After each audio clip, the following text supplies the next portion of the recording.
다 같이 말씀 운동하시겠습니다. 주보랑 화면 보면서요 운동하도록 하겠습니다. 여러분의 잘잘못이 문제가 아니라 여러분 자신이 하나님 앞에 순응할 수 있는 절대적인 신앙을 갖고 나갈 수 있느냐 하는 것이 문제입니다. 실적을 못 갖고 있으면 희망이라도 가지라는 것입니다. 희망을 갖기 위해서는 절대 신앙을 갖는 것은 물론이요 실천적 과정을 닦아 나오지 않으면 안 됩니다.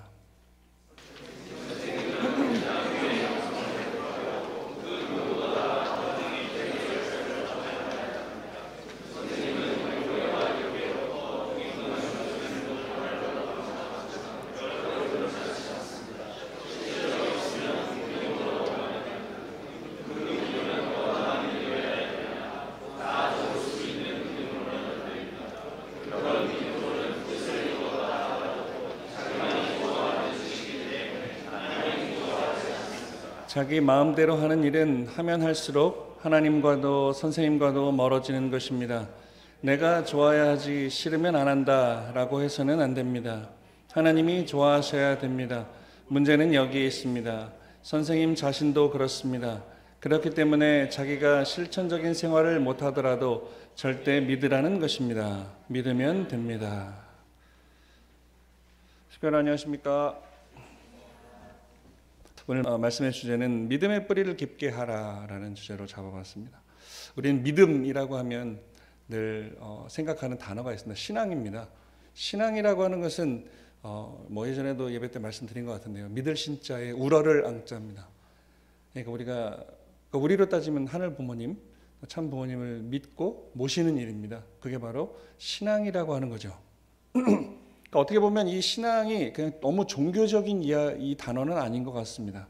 우리는 늘 삶 가운데 또 우리 육신의 부모님을 모시고 또 믿고 또 더 확대하면은 내 주위의 형제 자매들 또 친구들 내 주위의 동료들을 믿고 또 같이 함께하는 그 자체가 신앙이라고 생각합니다. 그렇게 따지면 우리가 24시간 1년 365일 태어나서 인생을 살고 영계로 입적할 때까지 모든 것들이 다 우리는 삶 자체가 신앙이 아닌가라는 생각을 해보게 됩니다. 그래서 이 신앙이라고 하는 것은 또 사전적 의미는 종교 생활의 의식적인 측면을 또 신앙이라고 합니다. 우리가 예배를 드리고 또 헌금을 하고 또 전도 활동을 하고 이런 모든 내용들이 또 신앙이라고 하는 거죠. 그렇게 따지면 신앙이라는 단어는 참 엄청난 넓은 스펙트럼을 가진 그런 단어라고 생각이 되어집니다. 그럼 이 신앙을 중심으로 우리가 생활을 하죠. 그걸 신앙생활이라고 합니다. 이 신앙생활은 사전을 찾아보니까 이럽니다. 신앙을 가지고 종교에 의지하는 영적 생활이라는 뜻이 나오더라고요. 그러니까 종교에 의지하는 영적 생활이라고 합니다. 그냥 우리가 먹고 마시고 눈에 보여지고 육적인 오감을 가지고 사는 그런 내용을 아니고 영적 생활, 보이지 않는 하늘 부모님, 보이지 않는 세계, 또 보이지 않는 그 마음, 심정이라고 하는 것을 우리가 표출하면서 살아가는 것이 신앙생활이죠. 그러니까 우리는 베풀고 사랑하고 나누고 그 베풀다라는 이 단어의 의미를 생각해 봤습니다. 베풀다, 보이지 않죠? 근데 이 베푸는 것은 많이 가진 사람이 불쌍한 사람에게 무언가를 주는 게 베푸는 거라 그래요. 그래서 베풀다라는 단어는 그렇게 썩 모두에게 좋은 단어는 아닌 것 같아요. 그러니까 가진 사람이 가지지 못한 사람에게 무언가를 도와주는 것이 베풀다라는 뜻이랍니다. 그러니까 베풀다, 무엇을 우리 베풉시다라는 것보다 좀 나눕시다. 그게 좀 더 공평하고 좀 더 보편적이고 누구나 다 해당되는 그런 이야기 같습니다. 그렇습니다. 우리는 신앙생활을 하는데 영적인 생활입니다. 보이지 않는 세계를 믿고 때로는 의지하고 또 우리는 참 부모님을 모시고 있으니 그 참 부모님께서 주시는 말씀을 우리가 삶 가운데 실천해내는 것이 바로 신앙생활, 즉 보이지 않는 것들을 해나가는, 나누어가는, 또 이루어가는 영적 생활이 아닌가 생각이 되어집니다. 우리 부모님 말씀에 그 뜻길 말씀에 이런 말씀이 있더라고요. 신앙생활을 하는 사람은 땅 위에 어떤 소망을 품고 살 것이 아니라 죽음까지도 넘어설 수 있는 소망, 영원한 소망의 세계를 꿈꾸며 생활해야 한다라는 이 뜻길 말씀을 제가 찾아봤습니다. 그렇습니다. 우리는 이 땅 위에 우리가 먹고 마시고 영위하고 누리고 하는 이런 육적인 우리가 볼 수 있고 만져질 수 있는 이러한 물질적인 것이 아니라 죽음까지도 넘어설 수 있는 어떤 그 미래의 큰 소망, 타락 이전의 개념으로 보면 하늘 부모님이 원대하게 꾸셨던 그 행복의 세계, 제가 원리 강의할 때 말씀드린 적이 있지만 하늘 부모님도 부모님 말씀에 의하면 창조 전에 결국의 창조의 목적은 당신의 사랑하는 자녀를 낳으시기 위함이었습니다. 그런데 어떠한 부모도 그 자녀를 낳고 나서 무언가를 준비하는 부모는 없죠. 그죠? 여기 축복받고 자녀를 잉태하고 자녀를 낳아보신 분은 뭔가 임신이 됐다 그러면 지금부터 준비하죠. 정성도 들이고 또 뭐 애기 신발도 사야 되고 욕조도 사야 되고 기저귀도 사야 되고 무언가 부모는 준비를 합니다. 하늘 부모님도 마찬가지예요. 우리를 창조하겠다고 마음 먹으셨을 때 그 이전부터 결국에 우리 피조세계를 빚으셨다 그랬습니다. 수많은 이 우주 안에 많은 것들이 있습니다. 그럼 창조 목적적인 이 개념으로 바라보면 지상에 존재하는 아니면 이 우주에 존재하는 모든 존재는 다 우리 인간을 위해서 만들어 놓으셨다는 결과를 우리는 알 수 있습니다. 그래서 하나님도 부모님 말씀에 의하면 창조 이전에 우리 인간을 위해서 하나하나 필요한 것들을 준비하죠. 모든 만물을 하나하나 준비합니다. 그 하나하나 개별적인 창조라 그랬죠. 그 하나를 창조할 때마다 그 하나를 구상하시고 설계도를 만드시고 이거를 제대로 창조해 내시기 위해서 3천만 년 전부터 준비하셨다 그래요. 하늘 부모님도. 그러니까 얼마나 치밀하게 정말 디테일하게 얼마나 정말 짜임새 있게 우리 이 자녀를 위해서 준비하셨다는 것을 알 수 있다는 거죠. 그렇습니다. 우리도 그냥 눈에 보여지는 게 아니라 우리의 그 신앙의 가치, 삶의 가치를 위해서 살아가는 우리가 되어야겠다고 생각이 되어집니다. 우리 여기 학생들 오셨어요. 우리 어학원생들 오셨는데 모르겠습니다. 제 말이 좀 빠르다고 하는데 그래도 발음은 정확합니다. 태어나자마자 충청도에서 태어났지만 서울에서 계속 자랐기 때문에 표준어를 쓰면서 얼마나 알아들을지 모르겠지만 그래도 우리가 이 예배를 드리고 무언가를 이 한국에 지금 오셨어요. 한국말 배우러 그죠? 이 말도 잘 못 알아듣는 것 같아요. 보통 네 하거나 끄덕끄덕 해야 되는데 무슨 말인가 쳐다보고 있는데 아무튼 한국말 배우러 왔습니다. 그럼 한국말을 배우러 온 이유와 목적이 있을 거 아니에요. 그죠? 그렇습니다. 우리가 살아가는 이유와 목적이 분명해야 되겠다. 근데 80억 인류가 살아가다 보니까 다 이유와 목적이 방법이 달라요. 다 중구난방이에요. 자기 멋대로예요. 내 욕심에 내가 편해야 되고 내가 좀 좋은 집에 살아야 되고 내가 좀 좋은 것을 먹어야 되고 내가 좀 잘 살았으면 좋겠어요.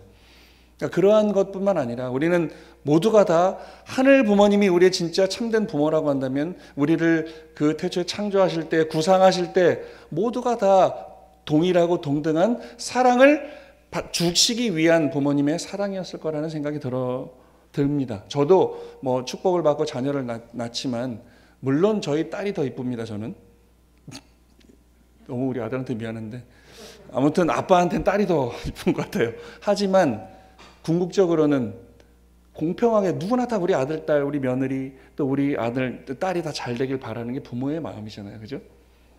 그러니까 왜 제가 뭐 예배 때 우리 딸이 더 이쁘냐? 우리 딸은 아직 시집을 안 갔거든요. 근데 우리 아들은 장가를 갔어요. 우리 부모님보다 자기 더 좋은 사람이 있어요. 그러니까 우리는 누구나 다 행복하고 싶고 공평하고 싶고 누구나 다 내 마음 그 깊은 곳에는 다 나누고 싶은 마음이 있습니다. 불쌍한 사람의 측은지심이 있고 어려운 사람들 보면 돕고 싶고 뭔가를 주고 싶은 마음이 다 있다는 거예요. 그러면 우리는 생각해 볼 때 그 돕고 싶은 마음, 사랑하고 싶은 마음이 어디서 왔느냐 이거죠. 그러니까 우리는 하늘 부모님을 부정할 수가 없다는 것이죠. 그렇다고 한다면 오늘 하늘 부모님께서 주신 그 말씀대로 뜻대로 또 설계하신 대로 우리는 살아가야 되겠다.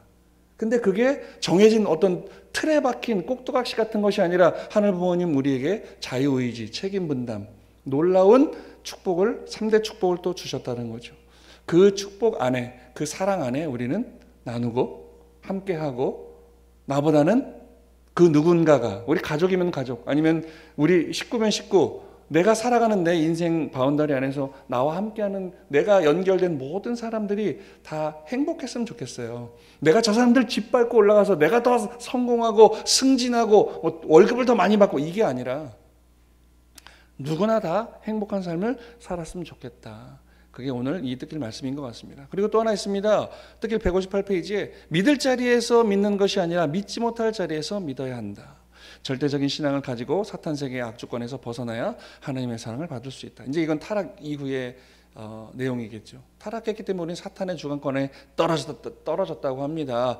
6,000년 동안 우리는 그 죄악의 세계에서 허덕이고 살았어요. 그러니까 우리 그러니까 인류 역사에 보면 부정적인 내용, 부정적인 역사, 부정적인 단어들이 너무 많이 생겼죠. 전쟁, 시기, 질투, 미움, 살인, 강도, 많은 이 부정적인 내용들이 생성이 되어버렸어요.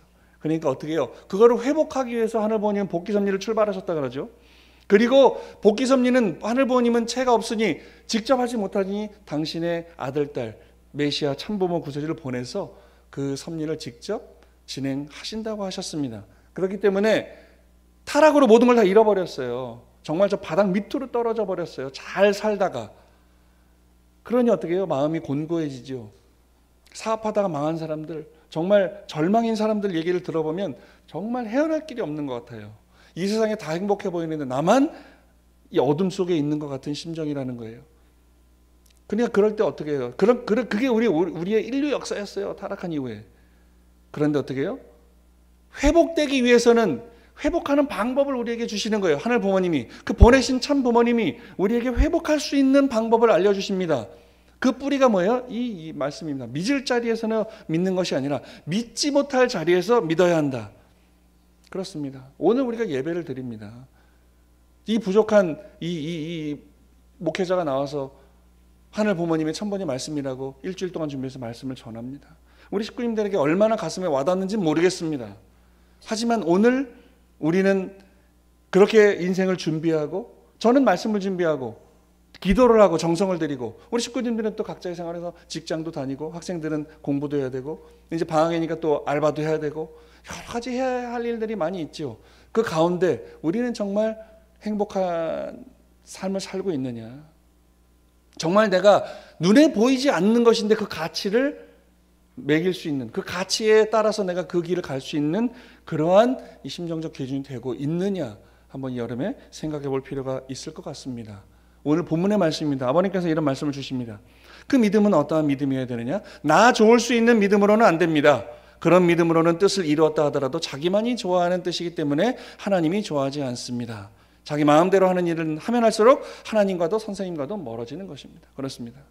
내가 무엇을 이루고자 할 때, 직장에서, 학교에서, 내 인생 가운데 뭔가를 이루고자 할 때 그냥 이 세상에 홀로 남은 나의 인생을 중심하고 내가 이뤄야 되는 그 심정적 중심이 아니라 내가 살아가는 이유가, 오늘 내가 빚어진 이유가, 우리 2세 3세들은 우리 엄마 아버지가 뜻을 알고 참부모를 만나고 고생의 길을 가서 축복을 받고 태어난, 하등 우리 혈통은 사탄과 상관없는 존재로 태어났다고 한다면 그럼 우리는 어떠한 삶의 방향을 바라봐야 되느냐는 거예요. 여기 우리 젊은이들 많이 있는데 우리는 어떠한 인생을 살아가야 되느냐, 어떠한 삶을 앞으로 만들어 가야 되느냐. 가야 할 길이 멀죠. 아직 우리 학생들 이제 아직 학생이니까 공부해야죠, 졸업해야죠, 취직하거나 또 공직을 하거나 내 인생을 정말 또 그 성인처럼, 어른처럼 만들어 가야 된다는 거예요. 막연하죠. 우리나라가 뭐 세계 10대 경제 대국에 들었지만 지금 청년 실업률이 40몇만 명이요. 지금 40몇만 명이 아무것도 안 하고 청년들이 놀고 있답니다. 우리나라에 이 잘 산다고 하는, 지금 유튜브만 키면 외국인들이 와서 한국 찬양을 합니다. 우리 환경을 보고 뭐 지하철 시스템, 버스 시스템, 서울 가면 이렇게 깨끗한 나라는 가본 적이 없다라는 거예요. 이렇게 도시가 높고 빌딩이 높은데 사람들이 도둑질도 안 하고. 그러니까 외국의 유튜버들이요, 우리나라에 와서, 특히 우리나라에 와서 테스트 실험을 하는 사람이 많아요. 핸드폰, 노트북, 지갑을 많은 뭐 서울역 같은 데다 의자에 놔두고 한국이 뭐 치안이 좋다고 가는데 실험합니다. 이거 가져가냐 안 가져가냐. 결론은 아무도 안 가져가요. 근데 어떤 사람이 그걸 만져요. 그러니까 또 도둑놈이 있다. 이걸 찾아주려고 그 지하철 유실물센터에 갖다 주는 이런 영상들을 찍어요. 그리고 나서 한국 대단하다. 한국은 정말 살기 좋은 나라다. 근데 정말 우리나라 살기 좋은 나라입니까? 그러면서 어떤 그 박사가 이런 유튜브를 틀어놓고 얘기해요. 이 한국이 이렇게 살기 좋은 나라는데 한국 사람들만 모르는 것 같다고 얘기하더라고요. 우리는 늘 힘들고 뭐 실업률이 어떻고 뭐 3포 세대, 5포 세대, 7포 세대 청년들이 지금 결혼을 안 하고 뭐 취직을 못 하고 어렵다 얘기해요. 근데 우리나라 밖에 있는 사람들은 다른 나라에서는 한국이 최고다, 치안도 좋고 뭐 이런 얘기를 해요. 좀 모순에 부딪히고 있죠. 그러면 우리가 그러한 현상에 부딪혀서 절망하거나 뭐 그럴 필요가 아니라, 그런 우리는 어떤 삶을 살아야 될 것인가. 우리는 태어났어요. 살아가야 돼요. 어떻게든 어떤 환경에서든 우리는 삶을 살아가야 됩니다. 사업하시는 분도 있고 뭐 여러 가지 선생님도 계시고 수많은 직종에서 우리는 먹고 살아야 되니까 일을 하면서 돈을 벌면서 살아갑니다. 그 가운데 우리 식구님들은 또 내 인생의 한 부분을 할당해서 신앙생활을 하고 헌금도 하고 뭐 전도 활동도 하고 여러 가지 내용들을 하고 있죠. 혹자는 이렇게 얘기합니다. 우리 통일교가 70년이 됐는데 지금, 옛날엔 뜨거웠는데 지금은 다 너무 무뎌진 것 같다. 근데 이게 우리 교회만 그런 게 아니더라고요. 지금 모든 종단들이, 신도들이 줄어가고 있습니다. 그리고 교회를, 저를 이탈하고 있습니다. 왜요? 여기서는 뭔가 내가 마음적인 위안을 얻고자 왔는데 도움이 안 되더라고요.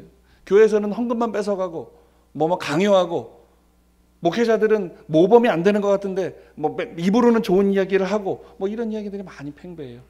기독교도 마찬가지고 카톨릭도, 불교계도 마찬가지입니다. 그렇다고 그럼 우리는 오늘 이 아버님 말씀을, 부모님 말씀을 접하면서 어떠한 생각을 해봐야 되겠느냐? 그렇습니다. 나 좋을 수 있는 믿음으로만은 안 된다 이거예요. 내가 좋은 일만 해서는 절대 성공할 수 없다, 행복할 수 없다라는 것이죠. 내 주위에는 다 힘들고 병 들어가는데 나 혼자만 돈 잘 벌고 행복하게 좋은 차 타고 좋은 집에 살면 뭐합니까? 그렇죠? 그러니까 가정연합인 거죠. 천국은 혼자 가는 게 아니라 가족 단위로 간다고 우리는 배웠잖아요. 내가 열심히 신앙생활해서 믿습니다, 아멘하고 교회 가고 헌금하고 해서 죽어서 천국 갔는데 내 와이프랑 내 자식들은 열심히 안 해서 지옥 미창에 떨어졌다. 이 쌤통이다 이놈들아. 그럼 나는 혼자 가니까 행복하다. 이치에 맞지 않잖아요. 그죠? 사랑하는 내 가족이 모두가 다 천국 생활을 해야 진정한 천국 생활인 것이죠. 그렇습니다. 나를 중심한 신앙은 절대 안 된다라는 거예요. 오직 주신 그 말씀과 원리. 여기서 말씀과 원리는 그 주신 이렇게 살아야겠다. 우리는 하늘 부모님의 자녀니까 하늘 부모님을 부모로 모시고 사위기를 이루고 축복을 받고 이렇게 잘 살아야겠다라고 하는 그러한 삶의 기준이 있어야 우리는 누구나 다 공평하게 행복할 수 있는 기준이 있다라는 것입니다. 그렇습니다. 그 말씀과 원리가 뭐냐? 오늘 보내신 참 부모님이라는 거죠. 그 참 부모님께서 주시는 그 생애노정을 통해서 우리를 위해서, 이 인류를 위해서 살아오신 그 과정을 한번 우리 보자라는 거예요. 어디 당신을 위해서 살은 흔적이 하나라도 있냐는 거예요. 지난번에도 말씀드렸지만 예전에 우리 황선조 총장님이 협회장 시절에 아버님이 황선조 총장 회장을 부릅니다. 그리고 묻습니다. 이거 제가 말씀드린 적이 있는 것 같은데요. 야, 혹시 우리 교회 재산 중에 아직도 내 이름으로 된, 아니면 우리 참 가정 이름으로 된 그런 재산이 있느냐? 한번 알아봐라. 예. 전 세계 걸 다 뒤져보니 저 강원도 춘천인가 100평 땅이, 초창기 때 사는 100평 정도의 땅이 아직도 아버님 이름으로 되어 있는 게 있더랍니다. 빨리 그 재단 이름으로 바꿔라. 우리가 자랑할 수 있는 것은 참 부모님의 이름으로, 그 부모님 가정 일가의 이름으로 된 재산이 단 10원도 없다라는 거예요. 그렇죠. 부모님은 인생을 항상 그렇게 살아오신 분이에요. 내 것이 없다. 나는 나를 보내신 하늘 부모님의 뜻대로 살 뿐이다. 근데 그 하늘 부모님의 뜻이 무엇이냐? 모두가 다 하늘 부모님의 자녀가 돼서 행복한 삶을 사는 것이 하나님의 뜻이다. 그러면 나는 내 인생을 그렇게 던지겠다라고 평생을 살아오신 분입니다. 뜻깊은 말씀에 또 이런 말씀이 있습니다. 신앙길에서 가장 위험한 것이 불평불만을 하는 것이다. 불평불만을 하는 곳에는 성사되는 법이 없고 발전하는 법이 없다. 자, 우리는 좋은 환경을 가지게 됐습니다. 제 기억으로는 제가 초등학교 때 서울에도 몇 개 우리 교회가 없었던 걸로 알아요. 동부교회, 그러니까 지금 중랑교회거든요. 동부교회에 제가 초등학교 1학년 때 갔던 적이 있어요. 오랜만에 어머니 손을 잡고, 아직도 기억이 나요. 그날이 예배를 갔는데 그나마 성전에서는 어른들이 예배를 드리고 주일 학생들은 지하로 가라는 거예요. 지하로 갔는데 쾌쾌하고 곰팡이도 있고 냄새나고 싫더라고요. 8살짜리 제가 아 싫어 그리고 도망 막 뛰어나갔는데 갈 데가 없는 거예요. 그래서 엄마한테 갔어요. 그 성전에 갔더니 거기는 뭐 나름 괜찮더라고요. 의자도 있고 뭐. 그래서 아 나는 교회가 싫어 그랬던 기억이 있습니다. 그러니까 우리는 그런 환경에 불평불만할 것이 아니라 저는 8살짜리가 뭘 알았겠어요. 근데 엄마 옆에 앉아 있는데 우리 엄마가요 막 눈물을 흘리면서 기도를 하시는 거예요. 그러니까 나는 너무 신기했어요. 아니 왜 기도하는데 울지? 우리 엄마는 왜 저러지? 그랬던 기억이 있어요. 그렇습니다. 우리 어머니, 우리 부모님들의 삶은, 그러니까 어른들의 삶은, 지금 여기도 마찬가지. 여기 이제 다 성인들이잖아요. 학생들도. 우리는 왜 예배를 오느냐? 모르겠습니다. 여기 학생들은 어학원에서 저 담당자, 저 뒤에 새카맣게 앉은 저 3분의 담당자가 빨리 일어나! 예배 드리러 가요. 아니면 오상진 되게 혼난다! 막 이래갖고, 더 자고 싶은데. 그런데 와 있을지도 모르겠어요. 근데 오늘 우리 여기 식구님들은 오늘 일요일이다. 어제부터 준비하시고 내일은 예배 때 뭘 입고 가야 될까 준비하고 기도하는 마음으로 그렇게 오셨죠? 네. 그런 마음에 준비를 하고 우리는 예배를 드려요. 그럼 저는 뭐 묻고 싶은 거죠. 왜? 솔직히 말씀드리면 저는 목회자라 예배를 준비하고 아침들이 준비하고 오죠. 제가 아마 평신도면 한 달에 한 번 정도 올까. 그 제가 한번 그런 적이 있습니다. 예전에 카프 부회장 할 때요. 목회를 하다가 카프 부회장이 된 거예요. 그러니까 카프 부회장이 되니까 이제 목회자가 아니더라고요. 그리고 이제 막 전국에 순회를 다니다가 일요일 날, 토요일 날 순회 갔다가 와서 일요일 날 아침에 너무 피곤한 거예요. 근데 김석진 대교회장님이 그 서부 교구장 그 옛날에 카프 지금 그 본복교회 그 아침에 일어나기가 싫은 거예요. 공직자인데. 그리고 얼마 전까지 목회를 했는데 그걸 하러 안 갔습니다. 잤어요 그냥. 너무 좋은 거예요. 몸이 편하니까. 아니나 다를까 김석진 대표님 전화가 왔어요. 안 보이던데? 거짓말을 했어요. 순회 중입니다. 지금 지방에 있습니다. 자기 차는 있던데? 뜨끔한 거예요. 차 놓고 기차 타고 갔습니다. 그리고 하루 종일 밖에 안 나갔어요. 김석진 대표님한테 걸릴까 봐. 몸은 너무 편한데 마음이 너무 불편한 거예요. 그래서 그때 제가 다짐을 했습니다. 예배는 반드시 가야 몸과 마음이 편하구나. 그래서 그 이후로 예배를 빠지지 않습니다. 물론 이제 목회자니까. 그럼 저는 참 여기 이 설교를 듣고자 이 예배에 오신 우리 식구님들 정말 대단하신 것 같아요. 아침부터 준비하고. 우리 선배님들은 그렇다 치는데 우리 학생들 참 정말 존경스럽고 대단합니다. 제가 학생이라면 저는 예배 안 갈 것 같은데. 그럼 우리는 여기서 생각해볼 필요가 있습니다. 왜 예배를 드리고 있는가? 우리는 왜 이 신앙길을 가고 있는가? 그렇습니다.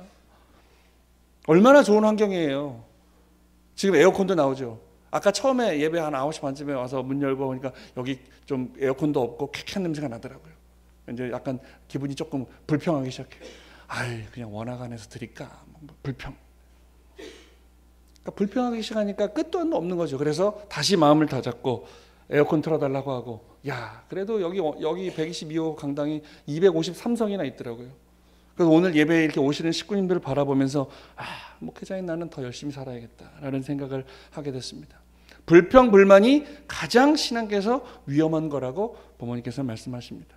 그렇습니다. 우리는 나의 생각이 내 가진 확신이 다 맞다고 착각하고 살고 있는 것 같습니다. 내가 이 신앙을 판단하고 어머니의 말씀을 듣고 이건 왜 이렇게 하시지? 아버님은 왜 이렇게 하셨을까? 불평불만하고 판단하는 것이 아니라 이 끝까지 절대 믿음을 가지고 사랑으로 복종하면서 오신 분들이 지금 그래도 남아서 열심히 뜻을 이어가고 있습니다. 1991년도에 환고양 조치가 있었습니다. 목회자들, 모든 식구들 다 놓고 자기 고향으로 가서 전도해라. 목회자들은 다 면대고 자기 고향으로 갔는데 교회장으로 가는 게 아니라 그냥 가는 거예요. 집도 절도 없이 고향 가서 아버님께서 그때 91년도에 다 환고양 조치했어요.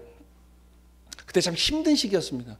그때 절대 복종의 심정으로 환고양하고 그때 열심히 살았던 분들이 지금 남아 계신 우리 선배님들. 그때 목회자들 중에서도 불평불만해 우리가 왜 또 아버님은 이렇게 우리를 쫓아냈느냐 해서 목회를 그만두고 교회를 떠난 식구도 꽤 있습니다. 그렇습니다. 오늘 부모님께서 주신 말씀 가운데 그냥 막 던지지는 않으실 거 아니에요. 우리가 아는 참 부모님이라고 한다면 그냥 아무 생각 없이 던지는 그런 분들이 아닐 것이다. 그러면은 오늘 그 부모님의 말씀을 보고 어머님께서는, 아버님께서는 그 시대마다 왜 이런 말씀을, 이러한 섭리를 경륜하셨을까? 한번 우리는 눈을 감고 지그시 생각해 볼 필요가 있다. 오늘도 이 섭리의 시기에도 부모님께서는 왜 천무원을 만드시고 또 이러한 변화를 주시고 이러한 말씀을 우리에게 주시는가? 불평불만이 아니라 오늘 섭리를 경륜하시는 부모님의 입장에서 한번 생각해 볼 필요가 있다. 내가 생각하는 것이, 내가 가진 확신이 다 맞다고 생각하진 않으시는지 한번 되돌아볼 필요가 있다. 쉽게 말하면 대기만성이라는 뜻 아시죠? 사자성어. 이게 무슨 뜻입니까? 큰 그릇은 늦게 완성된다라고 우리는 지금까지 알고 있는데, 이 대기만성이라는 건 노자, 중국의 노자에 실려 있다고 알려진, 이 누구나 대한민국 사람들 아는 고사성어예요. 큰 그릇은 늦게 이루어진다. 그러니까 쭉쭉 준비해서 결국엔 늦게 완성된다라고 알고 있는데, 하지만 최근 밝혀진, 그러면 이 대기만성이 이 필사하는 사람한테 잘못 알려진 단어랍니다. 대기만성이 아니라는 거예요. 원래 기록된 말이 찾아보니까 대기만성이 아니라 대기면성이라고 합니다. 한자도 비슷합니다. 그러니까 대기만성은 이 늦을 만자요. 늦을 만. 그러니까 큰 그릇은 늦게 이루어진다가 아니라 원래 이 대기면성이라, 이 1월자가 빠진 대기면성. 무슨 면자가 무슨 면자냐면 면할 면자. 그러니까 이 대기만성은, 큰 그릇은 늦게 이뤄진다가 아니라 원래 이 노자라는 분이 쓴 이야기의 뜻은 큰 그릇이 되는 것은 끝이 있는 완료형이 아니라 늦게 이루어진다가 아니라 계속해서 완성해 나가야 하는 현재 진행형을 이야기한다는 거예요. 대기면성. 아까 뭐라 그랬죠? 잠깐만요. 진정 큰 그릇에는 완성이 없다라는 뜻이 원래 이 노자가 하신 말씀이랍니다. 큰 그릇은 늦게 이루어진다. 그 완성형이 아니라 진정 큰 사람이 되는 것, 우리가 완성을 하는 것, 뜻을 이루는 것은 완성이 없다. 계속 우리는 배움에 겸손한 자세로 그 길을 가야 되는 것이다라는 뜻이라는 거예요. 현재 진행형. 오늘도 우리가 나이가 지긋이 들고 우리가 그래도 뭐 학자로서의 뜻을 이루고 학위를 받고 엄청 존경을 받는다 할지라도 끝이 없다. 우리는 계속 완성이 없는데 그 길을 가야 된다라는 뜻이랍니다. 왜 제가 이 이야기를 하냐면, 우리는 지금까지 수십 년 동안 대기만성이라고, 큰 그릇은 늦게 이루어지는 거라고 지금 가르치고 왔는데, 알고 보니까 그 말씀을 하신 그 장본인은 대기만성, 늦게 이루어지는 게 아니라 그 하신 말씀의 저희는 뭐였냐, 뜻은 뭐였냐, 진정한 완성은 없다. 우리는 계속 공부해야 되고 계속 겸손하게 살아야 된다라는 말씀을 주고자 했던 것이라고 합니다. 그렇다고 한다면 오늘 참부모님께서 우리에게 주시는 말씀도 우리가 헤아리지 못한 그런 뜻이 너무나 많지 않을까요? 부모님께서 주시는 그 격려하신 섭리도 부족한 내가 감히 이해할 수 없는 것들이 많이 있지 않을까요? 그렇다고 한다면 우리는 늘 말씀드리지만 가정맹세 8절을 주신 말씀, 절대신앙, 절대사랑, 절대복종의 심정으로 우리는 부모님이 격려하시는 섭리 앞에 겸손해야 되겠다. 겸허한 마음으로 우리는 그 말씀을 따르기 위해서, 실천하기 위해서 노력을 해야겠다라고 하는 결론을 얻게 됩니다. 현재 진행형이죠. 자, 이 사람들 뭐 다 세계적으로 유명한 사람들이니까 아실 거예요. 애플을 창시한 스티브 잡스, 뭐 몇 년 전에 돌아가셨죠. 그 다음에 페이스북을 만든 젊은입니다. 물론 지금 한 40살이 됐지만 페이스북 창시 이 CEO 마크 주커버그라는 사람이에요. 이 사람들은 세계적인 거부가 됐어요. 세계적으로 유명한 사람들. 근데 이 사람의 특징이 뭐예요? 될 때까지 밀어붙인 사람들이에요. 내가 꿈꾼 게 있어요. 내가 이 인류를 위해서 만들고 싶은 게 있는데 아직 안 돼요. 하지만 나는 하고 싶어요. 될 때까지 밀어붙인 사람들이에요. 이 스티브 잡스라고 하는 사람들이 아니죠. 이 스티브 잡스는 스마트폰을 처음 만들었죠. 여러분이 다 갖고 계신 스마트폰을 처음 만든 사람이 바로 이 스티브 잡스예요. 그냥 전화하고 문자만 되는 핸드폰, 음악만 드는 그 에어팟이라고 따로 갖고 있다가 그거를 하나로 해서 전화도 하고 음악도 듣고 모두 할 수 있는 노트북 컴퓨터만 아니라 내가 늘 들고 있는 이 핸드폰에다가 모든 것들을 볼 수 있으면 얼마나 좋을까. 근데 많은 사람들이 안 된다고 했어요. 컴퓨터는 이만한데 그걸 어떻게 요만한 데다 집어넣느냐. 연구해서 스티브 잡스는 그걸 해냅니다. 그리고 나니까 사람들이 어떻게 해요? 대단하다 그래요. 그걸 만들어내기 전까지 그렇게 손가락질하고 욕하다가 해내니까 칭송하고 인정을 해주죠. 그러니까 오늘 우리의 섭리도 그런 것 같아요. 우리는 지금 뭐 조건적인 천일국 안착 시대를 선포하셨지만 정말 80억 인류가 다 부모님을 모시고 우리처럼 사는 건 아니잖아요. 아직도 질병도 있고 전쟁도 있고 뭐 많은 범죄도 있고 부정적인 내용이 너무 많지 않습니까? 그게 다 사라지고 정말 말 그대로 참사랑만 가득한 유토피아 같은 그 세계를 바라보면서 우리는 가잖아요. 근데 아직 그 길을 가고 있는 중이니까 우리는 불평불만도 하고 이거 되겠냐? 80억 인류가 어머님은 내가 영계 가기 전에 3분의 1이 그래도 나를 알려야 되지 않냐. 아유 그게 가능하나. 어머니는 앞으로 뭐 오래 사셔야 100살까지 사셔야 20년도 안 남았는데 아유 이 80억 중 3분의 1이면 얼마예요? 한 30억이 우리 식구가 되고 말씀을 듣고 이게 가능할까라고 하고 있죠. 근데 만약에 어느 날 그게 가능해졌다고 생각하면 어떡할 거예요? 불평불만했던 우리는 잘못된 거죠. 이루어졌으니까. 마찬가지입니다. 하늘 부모님께서는 메시아를 보내기 위해서 4,000년 동안 준비했다가 예수님을 보냈어요. 근데 실패하시고 또 2,000년이 지나서 참부모님이 오셨어요. 오셨어요가 중요한 거죠. 참부모님이 이 땅 가운데 현현하시기 이전에는 모든 카톨릭 기독교도 언제 오시나? 아직도 기독교인들은 천사장의 나팔소리를 구름 타고 오실 주님을 아직도 기다리고 있는데 우리는 오신 거잖아요. 벌써 왔다 가신 거잖아요. 우리는 그 말씀 가운데 살고 있잖아요. 어렵지만 실천하고 살고 있잖아요. 우리는 그 말씀과 그 섭리 가운데 살고 있잖아요. 노력하잖아요. 그 목적지를 향해 지금 가고 있잖아요. 그럼 그 목적지에 다다랐을 때 우리가 그 고분분투했던 때로는 불평하고 때로는 실패하고 때로는 좌절하고 때로는 떠나고 부정하고 했다가 정말 이루어진다고 한다면 우리가 불평했던 그 모든 것들은 그냥 넋두리가 돼버리는 거죠. 그렇습니다. 될 때까지 밀어붙이는 이러한 사람들이 세계를 움직이는 사람들이 되는 겁니다. 이 마크 주커버그라는 젊은이는요, 이 페이스북 누구나 다 이 메신저로 뭐 서로 소통하고 사진 올리고 뭐 세계 보는 이걸 만들어 가지고 세계에서 10대 안에 드는 부자가 됐어요. 제가 찾아보니까 지금 마크 주커버그 40살도 안 됐는데 이 사람 개인 자산이요 160조예요. 160조. 근데 별로 뭐 그냥 맞네 정도죠. 160조가 얼마나 어마어마한 숫자인지 아십니까? 제가 계산을 해봤어요.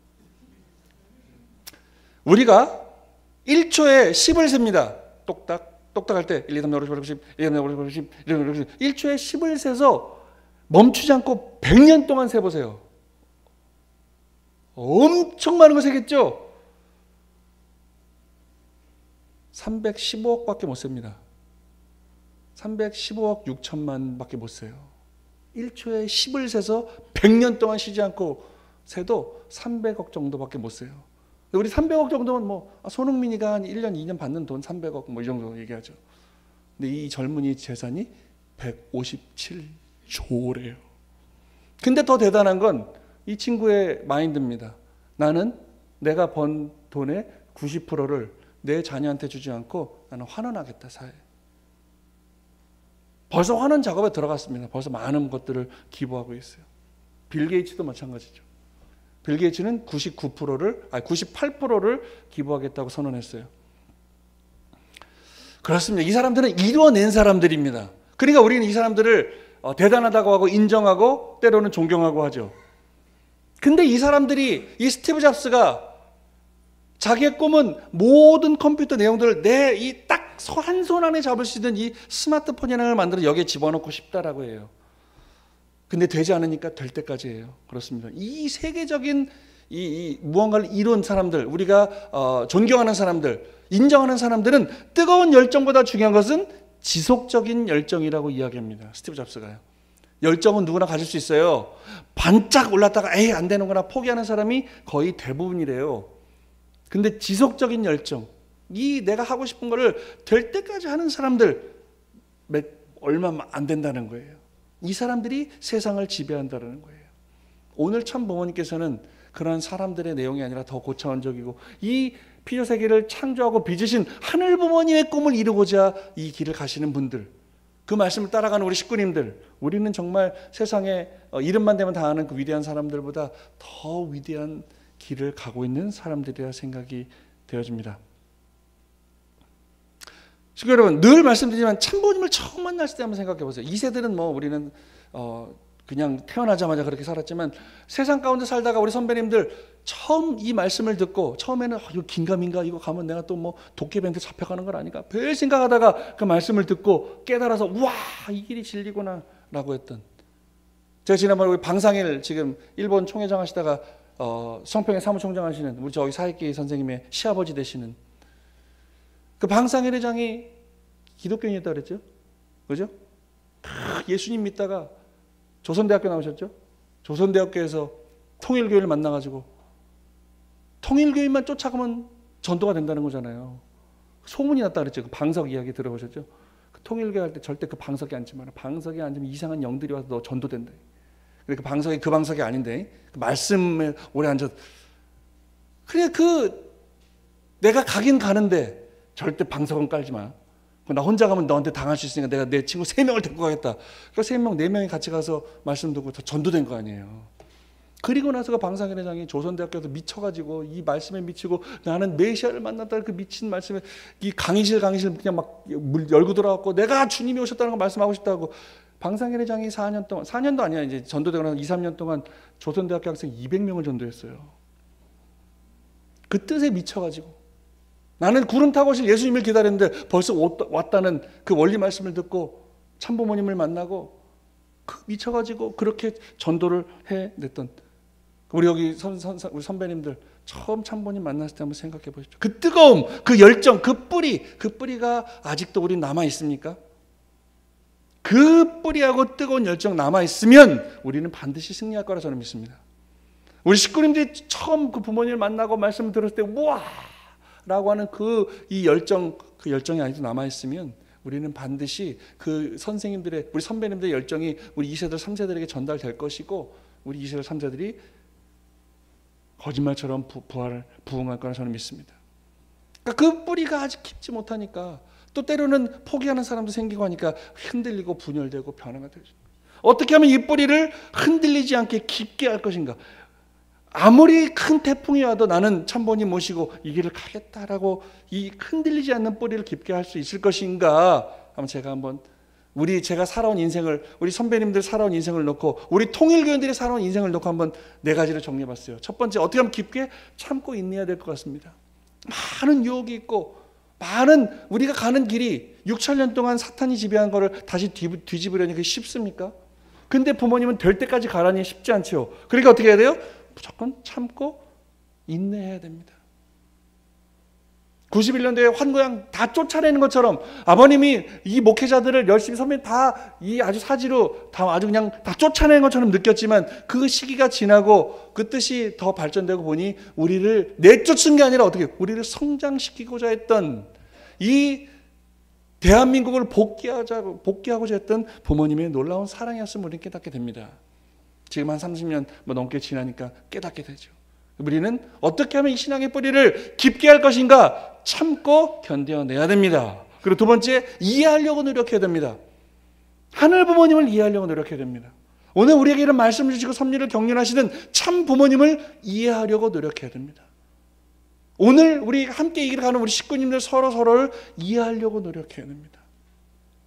우리 학생들은 우리 교수님들을 이해하려고 노력해야 됩니다. 우리 식구님들은 이 목회자를 이해하려고 노력해야 됩니다.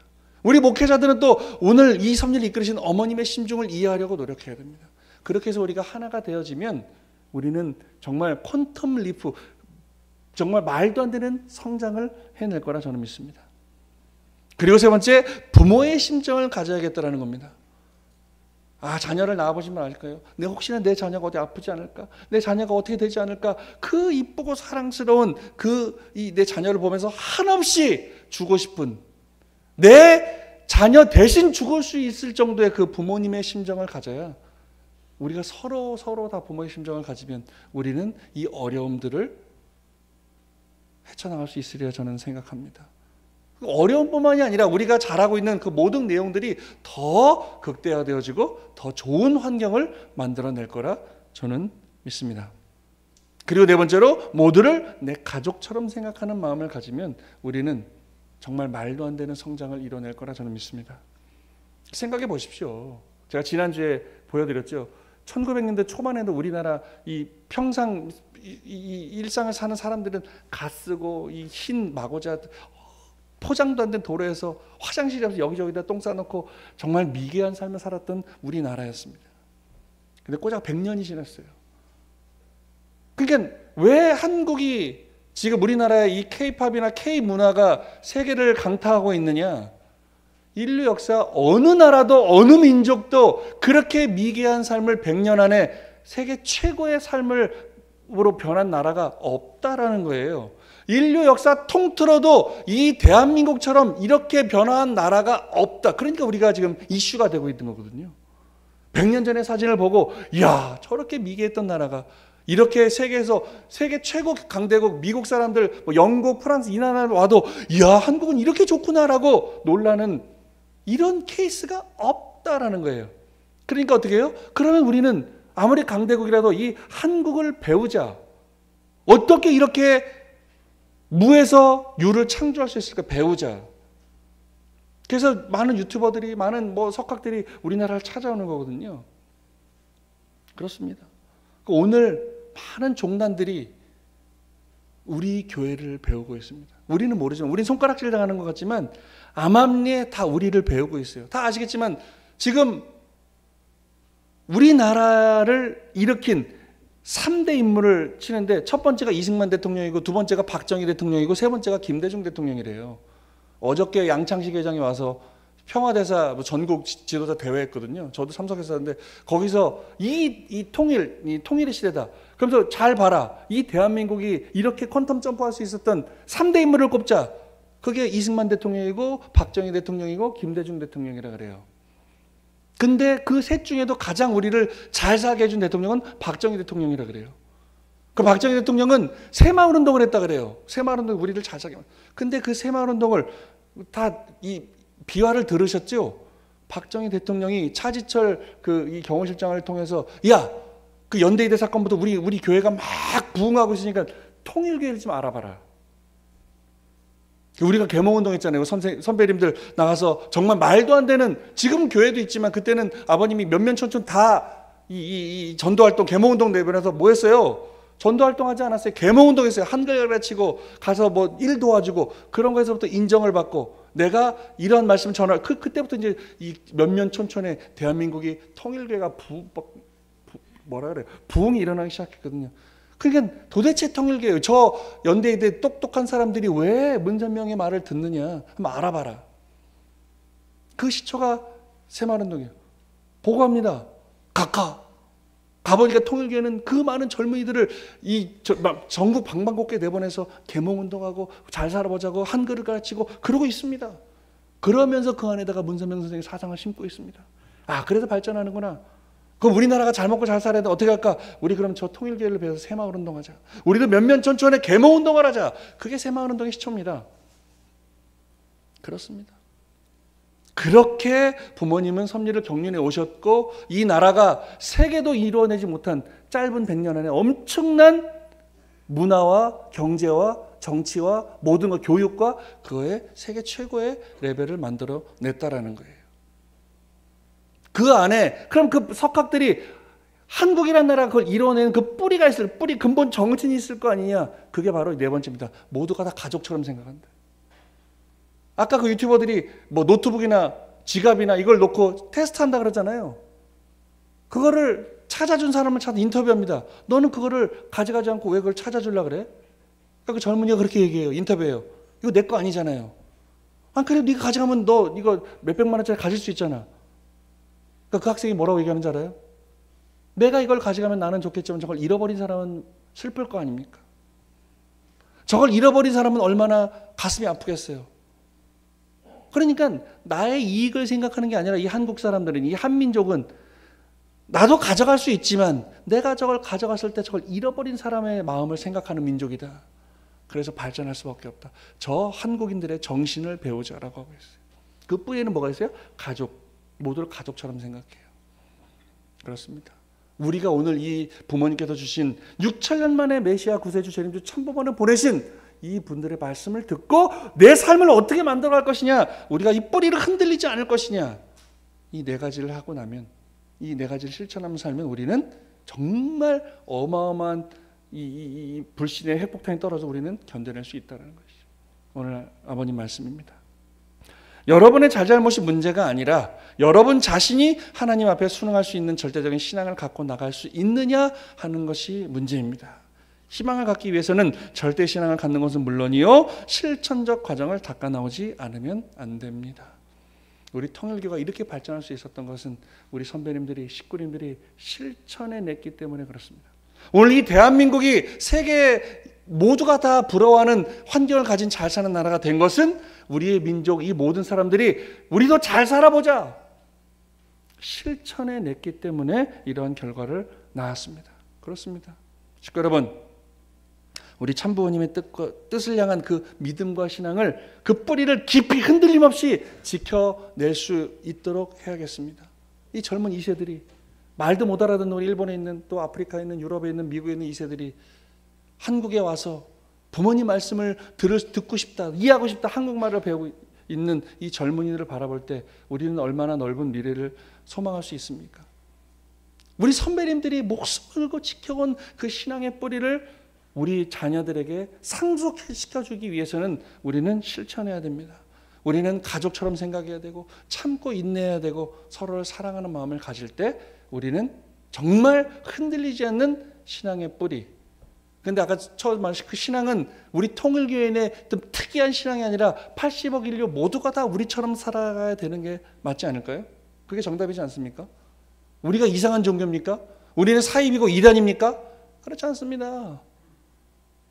우리를 손가락질하는 저 모든 사람들이 우리처럼 살아야 되는 겁니다. 하나님을 이해하고 하늘 부모님을 부모로 모시고 그 보내신 참 부모님을 참된 부모로 모시면서 그 말씀대로 살아가고자 노력하고 서로 나누고 인내하고 사랑하고 화합하고 가족처럼 지내는 이 말씀, 이 환경만이, 이 실천만이 우리 적그러진 타락 이후의 모든 인류를 원래대로 돌려놓을 수 있는 유일한 방법이다. 오늘 그걸 가르쳐 주신 분이 바로 참 부모님이시다. 그리고 그 말씀을 따라가고자 예배를 드리고 헌금 생활을 하고 실천하고 전도 활동을 하는 우리 식구님들이 계시기에 오늘도 하늘 부모님은 보이지 않지만 영계에 계신 아버님과 어머님은 힘들어도 우리를 바라보면서 소망하신다고 저는 믿습니다. 식구님들, 좀 이 더운 여름에 아까 제가 처음 들어왔는데 쾌쾌하고 아유 여기 120여 이렇게 눅눅해라고 했지만 에어컨이 틀어지고 뭔가 좀 모기가 정화되고 시원해지고 그래도 뭐 견딜만 하시죠? 바뀌잖아요. 똑같은 120이요. 변함없는 122였는데 아까 쾌쾌할 때는 아유 이러다가 또 활지하니까 뭐 좋네. 그런 긍정적인 마인드를 가지고 오늘 여름을 나고 내 인생을 살아가시고 우리 여기 어학생들은 한국말 공부 열심히 하시고 우리가 좀 더 가족처럼 한 부모를 모시고 살아가는 정말 가정연합의 식구들이 되시기를 바라겠습니다. 기도하겠습니다.